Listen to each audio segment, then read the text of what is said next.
Heredity and evolution. तो what is heredity? Heredity मतलब होता है कि heredity is as a process of transmission of character from one generation to next generation. Heritage is defined as a process of transmission or inheritance of character from one generation to next generation. Heredity में हम लोग इस बात की study करते हैं कि एक जनरेशन से दूसरे जनरेशन जो कैरेक्टर ट्रांसफर होते हैं वो कैसे हो रहे हैं। ठीक है, ये सारी चीज हम लोग शार्ट टर्म में डिफिनेशंस को देखेंगे। पहले हम लोग एक पैरा एनसीईआरटी को रीड करके समझते हैं चैप्टर का बैकग्राउंड। तो आप लोग एनसीईआरटी बुक को पेन रखिएगा। ठीक है, we have seen that reproductive process give rise to new individual that are similar but completely different. वो सिमिलर तो है लेकिन different. We have discussed how some amount of variation is produced even during asexual reproduction. हमने देखा कि asexual reproduction में भी variation होता है, भले वो कम होता है, लेकिन वो वेरिएशन कैसे होता है? तो because of कॉपिंग in error the DNA, जो डीएनए कॉपिंग का प्रोसेस है जिसको हम रेप्लिकेशन कहते हैं, उसमें एरर होता है। And the number of successful variation are maximized by the process of sexual reproduction. जो वेरिएशन ज्यादा से ज्यादा देखने को मिलता है वो उसको सेक्सुअल रिप्रोडक्शन में देखने को मिलता है, इसलिए सेक्सुअल रिप्रोडक्शन को हम लोग प्रीफर करते हैं over asexual mode of reproduction. If you observe a field of sugarcane, we find very little variation among the individual plant. क्या करें? If you observe a field of sugarcane, तो वहां पे बहुत कम वेरिएशन देखने को मिलता है, but in a number of animal including human beings which reproduce sexually, quite distinct variation are visible among different individuals. तो एक इंडिविजुअल दूसरे इंडिविजुअल काफी डिफरेंट, हम देख के पहचान जाते हैं कि भाई कौन मोहित है, कौन शिवांगी है। ठीक है, मतलब सबके चेहरे अलग होते हैं, each and everybody are unique because of variation. Okay, in this chapter we shall be studying the mechanism by which the variation are created and inherited. The long-term consequences of the accumulation of variation are also an interesting point to be considered. We shall be studying this under evolution. तो क्या कर रहा है, देखो समझो, ये आपको पिछले चैप्टर से सारी चीजें रिलेट करके बता रहा है कि जब भी रिप्रोडक्शन प्रोसेस होता है तो उसमें वेरिएशन होता है। ए सेक्शन में थोड़ा कम होता है, बात सही है। सेक्सुअल रिप्रोडक्शन प्रोसेस में वेरिएशन ज्यादा होता है, लेकिन ये जनरेशन टू जनरेशन थोड़ा थोड़ा वेरिएशन करते करते एक टाइम के बाद ये वेरिएशन काफी ज्यादा हो जाता है, एक्यूमुलेट होता है, जिसकी वजह से होता है। हाँ बेटा। सर इंग्लिश का क्लास भी चल रहा है। इंग्लिश का क्लास कैसे चल सकता है? आज तो टाइम टेबल ऑफिशियली तो यही ना है 142। यस सर आपका है, लेकिन मनोज सर बोले थे। अब क्या किया जाए बोलो? फर्स्ट क्लास में करोगे? या तो मैं ऐसा करूं कि मैं रहने देता हूं। मैंने अच्छा मैं पढ़ाऊं? यस सर, सर इंग्लिश की क्लास चलने दीजिए, आप रहने दीजिए। अच्छा मैं रहने तो क्या करूं? सर आप पढ़ाइए, अभी सर दो आप ही चैप्टर पढ़ाइए। सर आप ही पढ़ा दीजिए। हाँ यस सर। कि मेरा सिलेबस थोड़ा पीछे है, तो आप लोगों ने मनोज सर को बताया नहीं था कि इस टाइम में सर हम लोग की दूसरी सब्जेक्ट क्लास चल उनको रही है। बताओ तो वो नेट ही नहीं ऑन करते हैं, नेट ऑफ करके रखे रहते हैं। चलो कोई नहीं, तो हम लोग टॉपिक पे आगे बढ़ते हैं। अब नेक्स्ट है accumulation of variation during reproduction. Accumulation का मतलब समझो बेटा, इकट्ठा होना। थोड़ा थोड़ा वेरिएशन जो होता है इकट्ठा होते क्या हो जाएगा? इवोल्यूशन हो जाएगा। इस चैप्टर को इसलिए हेरिडिटी एंड इवोल्यूशन कहा गया है कि हेरिडिटी के बाद, हेरिडिटी से जो वेरिएशन होती है वो इकट्ठा होते होते एक टाइम बाद एक नया स्पीसीज बन जाता है जिसको हम लोग इवोल्यूशन कहते हैं। खैर इवोल्यूशन आप लोग के सिलेबस में कट गया है, ये चैप्टर हेरिडिटी है जो कि थोड़ा शॉर्ट हो गया है। ठीक है, तो accumulation of variation during reproduction से पहले, चलो इसको पहले पढ़ लेते हैं, फिर हम चीजों को डिफिनेशंस देखेंगे। एनसीईआरटी फिंगर टिप्स से इसके सारे डिफिनेशन आप लोग को मैं समझाऊंगा थोड़ी देर। ठीक है, अभी के लिए हम इसको एक पैरा और कंप्लीट कर लेते हैं, थोड़ा बैकग्राउंड क्लियर हो जाए। तो inheritance from previous generation provides both a common basic body design and subtly changes in it for the next generation. Inheritance में क्या होता है कि बॉडी डिजाइन तो कॉमन होती है लेकिन थोड़ा सा चेंज उसमें रहता है। Now think about what would happen when this new generation in its turn reproduces. The second generation will have differences that they inherit from the first generation as well as newly created differences. क्या कर रहा है? तो देखो first generation तो ये कहा जाएगा, ये एकदम मान लो यहाँ से शुरुआत होती है ऑर्गेनिज्म रिप्रोडक्शन की, यहाँ से ये फर्स्ट जनरेशन के बाद क्या आ गया? Second generation. और समझ आ रही है? तो फर्स्ट जनरेशन में जो वेरिएशन है तो वो है, लेकिन सेकेंड जनरेशन में यदि इस पहले वाले जनरेशन की बात करेंगे एकदम शुरुआत वाले से, तो काफी ज्यादा चेंजेस हो जाएंगे। ठीक है, चलो आगे बढ़ते हैं। Figure 9.1 would represent this situation if a single individual reproduces as happen in asexual reproduction, मतलब ये asexual reproduction का केस है। If one bacterium divide and then they resultant two bacterium divide again, एक से दो बना, फिर ये दोनों बैक्टीरिया फिर से डिवाइड किए। The four individual bacteria generated could be very similar, ये आपस में सिमिलर है। There would be only very minor differences between them generated due to small inaccuracy in DNA copy. तो DNA copy में उसमें थोड़ा सा एरर है, उसकी वजह से थोड़ा सा डिफरेंस लोग के अंदर आ गए हैं। However, if the sexual reproduction is involved, even greater diversity will be generated, as we will see when we discuss the rules of inheritance. जब हम rules of inheritance डिस्कस करेंगे ग्रेगर जॉन मेंडल का, तो हम देखेंगे कि each and every generation में आपको वेरिएशन देखने को मिलता है और वहाँ पे काफी अच्छा खासा वेरिएशन होता है। Do all these variation in a species have equal chances of surviving in the environment in which they find themselves? Obviously not. जितने वेरिएशन होते हैं सभी सब सर्वाइव नहीं करेंगे, जो सर्वाइव करेंगे उसको कहेंगे नेचुरल सिलेक्शन। ये डार्विन की थ्योरी है कि nature select the best, nature हमेशा बेस्ट लोगों को सिलेक्ट करता है, इसमें आप कुछ नहीं कर सकते। ठीक है, अगर कोई ऐसा ऑर्गेनिज्म प्रोड्यूस होता है जो कमजोर हो, जिसकी इम्यूनिटी सिस्टम कमजोर हो, तो कोरोना वायरस उसको ऐसे ही मार देगा। बात समझ आ रही है? तो जो कोरोना वायरस की पैंडेमिक से बच गए हैं तो समझ लो कि अपने आप को काफी लकी माने, क्योंकि उनकी इम्यूनिटी सिस्टम स्ट्रांग है, तो सर्वाइव कर पाए। Depending on the nature of variation, different individual would have, ठीक है, would have different kind of advantage. Bacteria that can withstand heat will survive better in heat wave, as we have discussed earlier. Section of variation, selection of variants by environmental factor from the basis factor forms the basis of for evolutionary processes, as we will discuss in the later section. तो क्या कर रहा है? जो variation है उसका selection environmental factor की वजह से वो इवोल्यूशनरी प्रोसेसेस को जन्म देता है। समझ आ रही है? यानी जो वेरिएशन है वही बेस है किसका? इवोल्यूशन का। और इवोल्यूशन किसके अकॉर्डिंग होता है? इन्वायरमेंट के अकॉर्डिंग। इन्वायरमेंट बदल गया, उस इन्वायरमेंट के अकॉर्डिंग जो अपने आप को एडजस्ट कर लिया वो सर्वाइव कर लिया, जो अपने आप को एडजस्ट नहीं कर पाया वो एक्सपायर हो जाएगा। तो दो क्वेश्चन है, आप लोगों से क्वेश्चन डिस्कस करते हैं। If a trait A exists in 10% of a population of an asexual reproducing species and a trait B exists in 60% of the same population, which trait is likely to have arisen earlier? देखो इसका answer बहुत simple है बेटा। जो 10% population में अभी फैला है कैरेक्टर वो क्या है? नया नया है, अभी अभी प्रोड्यूस हुआ है कैरेक्टर। तो 60% पॉपुलेशन में कैरेक्टर है, कॉमन कैरेक्टर है, वो क्या होगा? उसके कंपेरिजन में पहले राइज हुआ होगा, क्योंकि अभी 10% पॉपुलेशन में कैरेक्टर प्रोड्यूस हुआ है। बात समझ आ रही है? इसका आंसर क्या होगा? कौन अर्लियर एराइज हुआ है? तो B exist in 60% of the same population. A और बी क्या है? कैरेक्टर है, कोई भी कैरेक्टर हो सकता है।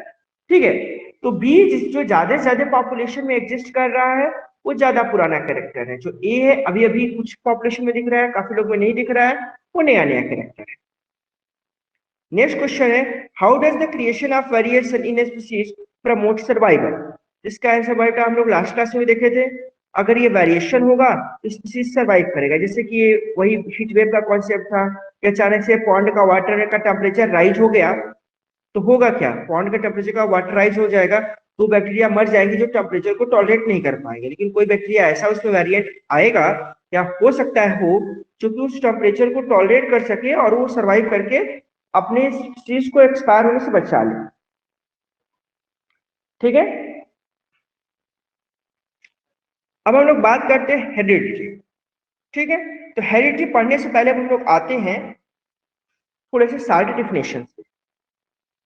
ठीक, ये थोड़ा शॉर्ट्स है, इसको एक बार डिफिनेशन को समझ लेते हैं ताकि आपको टर्मिनोलॉजी समझ में आगे जब हम बताएंगे क्या होते हैं तो टर्मिनोलॉजी में कोई दिक्कत ना हो। तो heredity is defined as process of transmission oblique inheritance of character from one generation to the next generation. Heredity क्या है? तो जो कैरेक्टर है एक पीढ़ी से दूसरी पीढ़ी ट्रांसफर हो रही है, इसी प्रोसेस को हम लोग क्या करते हैं? हेरिडिटी। सेकंड है वेरिएशन। तो variation is defined as the differences in the traits और character among the individual of the species। जो एक स्पीसीज के डिफरेंट डिफरेंट ऑर्गेनिज्म हैं, इंडिविजुअल्स हैं, उनमें जो कैरेक्टर का डिफरेंस है वही वेरिएशन कहा जाता है। Variation are inherited and accumulated. Inherit मतलब जो कि ट्रांसफर हो। इनहेरिटेड कैरेक्टर मतलब क्या होता है? ऐसा कैरेक्टर जो one generation to another generation transfer हो जाए। जैसे कि आपके फादर की जो भी बॉडी डिजाइन है आपके चेहरे उससे मिलते जुलते हैं, ठीक है, लेकिन आपके लिए फादर का जो नॉलेज है, आप में से किसी फादर पढ़ा लिखा कोई बंदा, कोई डॉक्टर होगा, इंजीनियर होगा, कोई भी गवर्नमेंट सर्विसेज में होगा, तो उसका बच्चा जन्म लेते ही गवर्नमेंट सर्विसेज तो नहीं पा जाएगा ना। कोई डॉक्टर का बच्चा डॉक्टर तो पैदा नहीं होगा ना। तो बीइंग अ डॉक्टर, समझ रहे हो, being a engineer, being a scientist, being a IAS officer, तो आईएएस ऑफिसर का लड़का वो आईएएस ऑफिसर ही बनेगा ऐसा कोई गारंटी नहीं है, जब तक वो बच्चा मेहनत नहीं करेगा। तो वो कैरेक्टर क्या है? Non transferable character. लेकिन ऐसे कैरेक्टर है जो आईएएस ऑफिसर की जो बॉडी डिजाइन है, जो नाक है, कान है, ऐसा ही कुछ मिलता जुलता उसके बच्चे में भी होगा, ऐसा नो।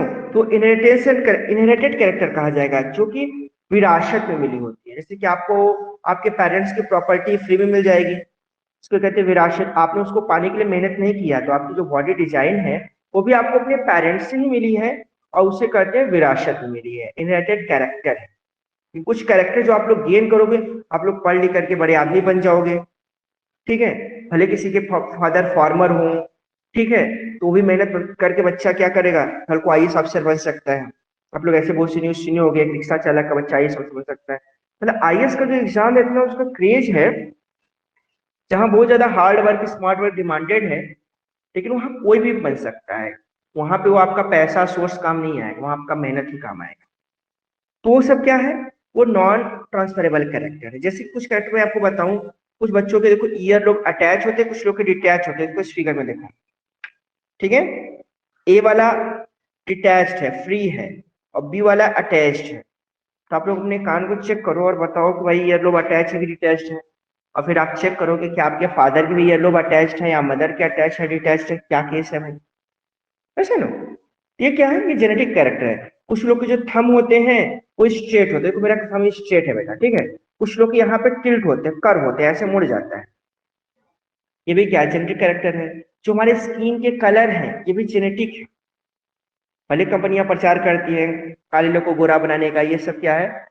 बेवकूफ बनाने का तरीका है।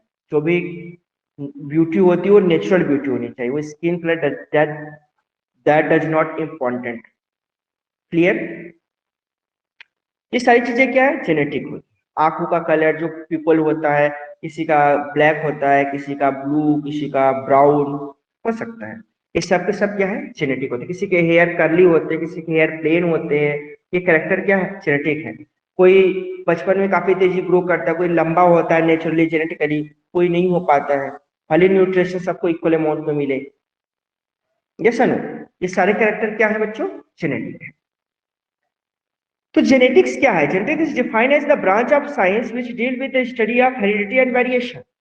जेनेटिक वो साइंस का ब्रांच है जिसमें हम लोग हेरिडिटी और वेरिएशन की स्टडी करते हैं। हेरिडिटी मतलब जो कैरेक्टर ट्रांसफर हो रहा है, और वेरिएशन मतलब जो नए कैरेक्टर प्रोड्यूस हो रहे हैं, जो नया वेरिएंट आ रहा है, ठीक है। W. Weston first coined the term genetics and it is derived from the Greek word genesis।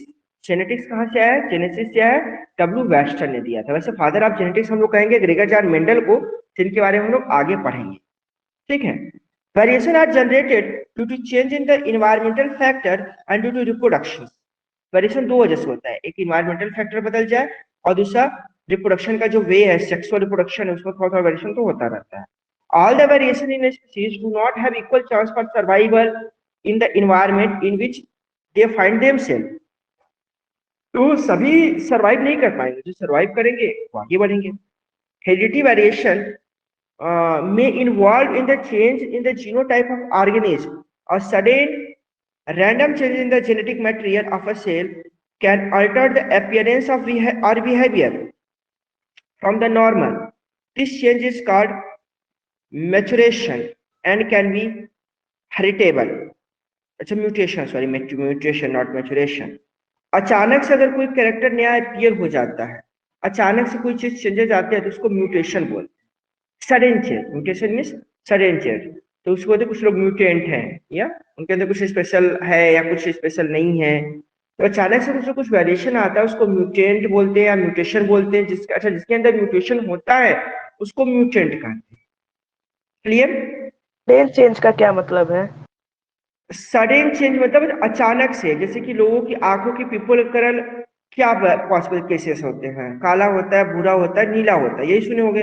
अचानक किसी का लाल मिल गया तो सडन चेंज है ना। रेड कलर में एक्सपेक्ट तो नहीं किया था ना, तो म्यूटेशन। Okay sir. जो एक्सपेक्टेशन के अकॉर्डिंग ना हो, हम लोग के 2 हाथ होते हैं, कोई ह्यूमन बींग है इसको 4 हाथ हो जाए, बस समझ आ रही है? Yes sir. ऐसा ना, उसको यदि 4 Yes, हैंड sir. हो गए तो म्यूटेंट कहा जाएगा। वो सर्वाइव भी कर सकता है, नहीं भी सर्वाइव कर सकता, चांसेस ज्यादा बहुत कम होते हैं कि सर्वाइव करेगा। लेकिन अगर सर्वाइव कर गया तो फिर उसके जो बच्चे होंगे उनके भी 4 हाथ हो जाएंगे। वो क्या होगा? ट्रांसफरेबल कैरेक्टर होगा। बात समझ आ रही है? Yes sir. Some amount Yes, of sir. variation is produced even during asexual reproduction due to small inaccuracy in DNA copies। अभी तक जो एनसीईआरटी पढ़े उसका समरी है बेटा। ये कह रहा है कि एसेक्सुअल रिप्रोडक्शन में भी वेरिएशन होता है, थोड़ा कम होता है चलेगा, लेकिन क्यों होता है? Because of inaccuracy in DNA. And next point है the number of successful variation are maximized by the process of sexual reproduction because of exchange of DNA segment during crossover in the gamete formation and union of trait from 2 different parents during fertilization। देखो sexual reproduction में variation क्यों ज्यादा होता है? क्योंकि father का DNA आता है जिसमें 50% फादर का डीएनए आता है, 50% मदर का डीएनए आता है in the form of male gamete. उनके बीच में फ्यूजन होता है जिसको हम फर्टिलाइजेशन बोलते हैं। इस वजह से जो ऑफ स्प्रिंग आते हैं उनमें कुछ कैरेक्टर फादर के मैच करते हैं, कुछ कैरेक्टर मदर के मैच करते हैं। इस वजह से वेरिएशन देखो, बात समझ आ रही है? और ये वेरिएशन क्या है? सबसे ज्यादा होता है। Inheritance from the previous generation provide both a common basic body design and suitably changes in it for the next generation। उसके बाद selection of variants by environmental factor from the basis of for evolutionary process। तो जो selection है variant का वो environmental factor के according वही क्या है? इवोल्यूशन का बेस है। Characters that are seen in an individual, जैसे हाइट है, बॉडी कलर है, आई कलर है, आर कॉल्ड ट्रेट। इनको हम ट्रेट भी कहते हैं। कैरेक्टर को हम क्या नाम और क्या देते हैं? ट्रेट कहते हैं। Trait that are transfer from one generation to another generation या another are called inherited trait. जो कैरेक्टर है जो ट्रांसफर हो जाते हैं उनको हम कहते हैं इनहेरिटेड ट्रेट, और जो ट्रांसफर नहीं हो पाते हैं उनको हम कहते हैं नॉन इनहेरिटेड ट्रेट। जैसे यदि सचिन तेंदुलकर का लड़का है, क्या नाम है उसका? सचिन तेंदुलकर का नाम जो भी हो, ठीक है, तो क्या वो भी अच्छा क्रिकेट खेलेगा? इस बात पर डिपेंड नहीं करता सचिन का लड़का है तो उसको बचपन में क्रिकेट खेलने आ गया होगा। उसने प्रैक्टिस की होगी और अभी भी प्रैक्टिस कर रहा है तो जाकर अच्छा क्रिकेट खेलेगा। यस और no? Ability to play to cricket ये क्या है? ये नॉन इनहेरिटेबल कैरेक्टर है, ये ट्रांसफर नहीं होगा। अगर किसी के फादर साइंटिस्ट है उसका बच्चा बचपन में साइंटिस्ट थोड़ी है, उसको केमिस्ट्री आने थोड़ी ना लग जाएगी। यस और नो? तो नॉन इनहेरिटेबल कैरेक्टर जब तक वो मेहनत ना करे, पढ़े ना। अब मेंडल्स एक्सपेरिमेंट है और हम लोग बुक में देखते हैं। ये दोनों पहले मैंने रीड किया क्या, एक बार फिर से रीड कर देते हैं। The most obvious outcomes of the reproductive process still remain the generation of individual of similar design. The rule of heredity determines the process by which trait and character are reliably inherited। Let us take a closer look at these rules। इस rules को हम लोग समझने की कोशिश करते हैं। Inherited trait मतलब क्या होता है? What exactly do we mean by similarities and differences? Similarity differences क्या मतलब है? We know that a child bear all the basic feature of a human being। हमको पता है चाइल्ड क्या है, उसके 2 हाथ, 2 पैर, 1 नाक, 2 आंख, 2 कान, ये जो बेसिक फीचर है तो रहेगा ही रहेगा। फिर भी डिफरेंसेस कैसे हैं? However, it does not look exactly like its parent and human population show a great deal of variation. Human population में काफी ज्यादा variation होता है. Observe the year of all the students in the class. Prepare a list of students having pre or attached earlobe and calculate the percentage of the student having each. Find out about the earlobes of the parent of each student in the class. Correlate the earlobe type of each student with that of their parents. Based on these evidences, suggest a possible rule for the inheritance of earlobe type. Research ये समझा रहा है ना कि आप अब एक सर्वे करो, पता करो कि भाई किसके किसके अंगूठे सीधे हैं, किसके टेढ़े हैं, तो उनके पेरेंट के अंगूठे सीधे हैं कि टेढ़े ये पता कर सकते हो. ईयर लो का एग्जांपल ले सकते हो, आंखों कलर का एग्जांपल ले सकते हो, स्किन के कलर का एग्जांपल ले सकते हो. ठीक है, कि कितने बच्चे के स्किन कलर ये है तो पेरेंट्स के स्किन कलर क्या है, क्या नहीं है. ठीक है, ये सारी चीजें आप पता कर सकते हो. अब है rules of inheritance of trade, Mendel contribution. तो हम मेंडल्स के बारे में जानना चाहेंगे कि मेंडल कौन है, क्या है और इतना फेमस क्यों है. ठीक है, इनका इंट्रोडक्शन देखते हैं, एक पैरा और हम लोग पढ़ते हैं और आज के लिए क्लास को ओवर करते हैं. The rules of inheritance of such trait in human beings are related to the fact that both the father and mother contribute practically equal amount of the genetic material to the child.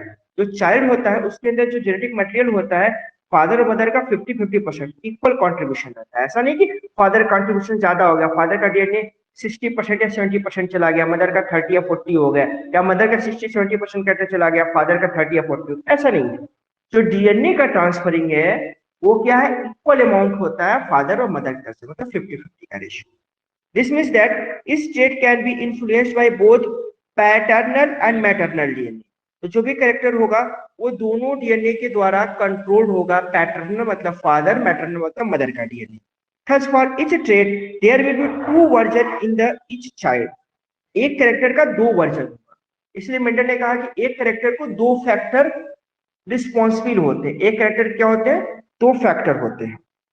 यानी इसको हम बात करेंगे pair, यानी character pair में express होते हैं, pair of chromosomes जो आगे हम लोग जानते हैं.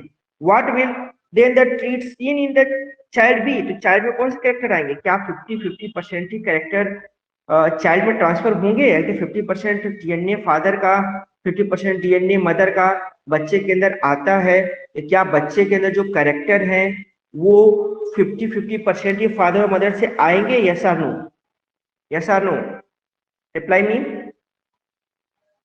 क्या आप लोग अपने एग्जाम्पल देखो कि आप लोगों के अंदर जो कैरेक्टर्स हैं, बॉडी डिजाइन है, फादर और मदर के से आए हैं आपके बॉडी के अंदर, क्या वो 50-50% ही आए हैं कि किसी का ज्यादा किसी का कम है, बोलो. एग्जैक्ट 50-50% नहीं आते, उससे ज्यादा कम भी आ सकते हैं. यस, ऐसा इसलिए आते हैं क्योंकि डीएनए तो है लेकिन वो डीएनए जो है वो कैरेक्टर वो डोमिनेंट है कि रिसेसिव, इस बात पे डिपेंड करता है. कुछ कैरेक्टर डोमिनेंट होते हैं तो डोमिनेंट वाला आपके अंदर एक्सप्रेस हो जाएगा. कुछ कैरेक्टर रिसेसिव होते हैं, हो सकता है वो हेट्रोजाइगस के केस में अगर डोमिनेंट और रिसेसिव दोनों एक साथ आए तो डोमिनेंट वाला कैरेक्टर शो करेगा और रिसेसिव तभी शो करेगा जब रिसेसिव दोनों साथ में आए. तो वो डिपेंड करता है नेचर ऑफ द ट्रेट पे, वो डोमिनेंट कैरेक्टर है कि रिसेसिव कैरेक्टर है. ठीक है, Mendel work out the main rule of such inheritance and it is interesting to look at some of his experiment from more than a century ago. आज से सैकड़ों साल हो गए उनको एक्सपेरिमेंट किए, आज उनको इतना क्रेडिट देते हैं क्योंकि इसी वजह से उनको फादर ऑफ जेनेटिक्स भी कहते हैं. तो आज हम इनके लॉ के बारे में नहीं जानेंगे कि इन्होंने कैसे एक्सपेरिमेंट किया, लेकिन हम इनका इंट्रोडक्शन देख लेते हैं कि आखिर ये थे कौन और इन्होंने ऐसा कैसे किया. तो मेंडल वाज, और इनका टाइम पीरियड देख लो 1822 टू 1884 है इनका बर्थ पीरियड है. Mendel was educated in a monastery and went on to study science and mathematics at the university of Vienna. ये साइंस और मैथमेटिक्स स्टडी किए वियना. उसमें बायोलॉजी नहीं होता था बेटा, उसमें साइंस होता था. ठीक है, साइंस का हिस्सा पार्ट बायोलॉजी होता था. बायोलॉजी कोई सेपरेट से पढ़ाई नहीं होती थी. अभी आप 11th में जाओगे तो बायोलॉजी आप अलग पढ़ोगे, केमिस्ट्री अलग पढ़ोगे, फिजिक्स अलग पढ़ोगे. विद 10th में तो तीनों की एक ही बुक है ना, बहुत कम सिलेबस है. लेकिन बड़े हो जाओगे तो अभी एक ही साल में आपका सिलेबस बदल जाएगा. Failure in the examination for a teaching certificate did not surprise his zeal for scientific quest. उनकी असफलता टीचर बनने की, जो टीचर सर्टिफिकेट था वो असफल हो गए, लेकिन वो उनके साइंटिफिक क्वेस्ट मतलब जिज्ञासा कोजिल मतलब होता है उत्साह, उत्साह को कम नहीं कर पाया, जो उनके साइंस बनने की जो जिज्ञासा थी उसके उत्साह को उनकी सफलताओं ने कम नहीं कर पाया। मतलब असफलताएं, असफलताएं तब तक नहीं है जब तक कि आप अपने आप को असफल मानते नहीं, समझा नहीं। असफलताएं बस आपको प्रैक्टिस है, तो प्रैक्टिस मैच है तब तक, जब तक कि आप उसको प्रैक्टिस मान के प्रैक्टिस किए जा रहे हो। जैसे ही वो आप सक्सेस हो गए तो वो आपका रियल गोल हो गया, आप सक्सेस हो, ठीक है। He went back to his monastery and started growing peas। जब उनको भाई नौकरी नहीं मिले तो क्या करेंगे, खेती बाड़ी करेंगे ना, तो आगे खेती बाड़ी करनी है, वहां भी अपने विज्ञान और मैथ का दिमाग लगा लिया उन्होंने। Many other had studied the inheritance of trait in peas and other organisms earlier। बहुत लोगों ने मटर के ऊपर स्टडी किया था इनहेरिटेंस कैरेक्टर का। But Mendel blended his knowledge of science and mathematics and was the first one to keep count of individual exhibiting a particular trait in each generation। This helped him to arrive at the law of inheritance। तो इन्होंने law of inheritance बनाया। कैसे बनाया, इन्होंने उस character को count किया, उस ऑर्गेनिज्म को काउंट किया कि मटर के कितने पौधे लंबे हैं, कितने छोटे हैं, कितने मटर के पौधे के कलर व्हाइट कलर के फ्लावर है, कितने के ब्लू कलर के फ्लावर है, कितने के मटर के दाने के कलर ग्रीन है, कितने के येलो है। तमाम तरह की सारी स्टडी उन्होंने कर डाली, वहां पे मैथमेटिक्स साइंस दोनों को अप्लाई किया और लॉ ऑफ इनहेरिटेंस दिया, तो आज भी वैलिड है। इस वजह से इनको हम फादर ऑफ जेनेटिक्स कहते हैं। तो आज के हम लोग यहीं तक